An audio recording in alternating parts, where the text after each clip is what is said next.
Hi guys, ഈ sound ബഹളമായിട്ട് പോകുന്നത് ഒരു ദിർഹമിന് ഒരു പിരാന്ത് മസാല ചായ കിട്ടുമെന്ന് പറഞ്ഞിട്ടാണ് ഞാൻ പോയിട്ടുള്ളത്. പിരാന്ത് ചായ എന്ന് പറഞ്ഞിട്ട് കൊണ്ടായിട്ടുള്ളത്. ഒരു ദിർഹമിന് ജാഫ്ര ചായൻ്റെ പേര്. അത് നമ്മളെ ഷാർജ റോള മാളിന് തൊട്ട് താഴെയാണ് ഈ സാധനം ഉള്ളത്. ഒരു ദിർഹമിന് പിരാന്ത് ചായ. ഞാൻ അടുത്ത് കുറച്ച് ലേറ്റ് ആയിപ്പോയി. എനിക്ക് കടിയും കാര്യങ്ങളൊന്നും കിട്ടാൻ അത് കിട്ടിയ ഒരു പാമ്പര് മാത്രമാണ് കിട്ടിയിട്ടുള്ളത്.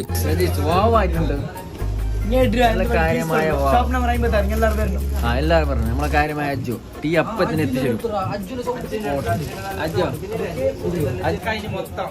ഭയങ്കര തിരക്കുണ്ടാവും. എല്ലാം കഴിഞ്ഞു. സാഗർഖണ്ഡ് തട്ടുകട, സാഗർഖണ്ഡ് നവാസ്ഖാന്റെ തട്ടുകട. Location Rolla Mall Sharjah. Shop number 56.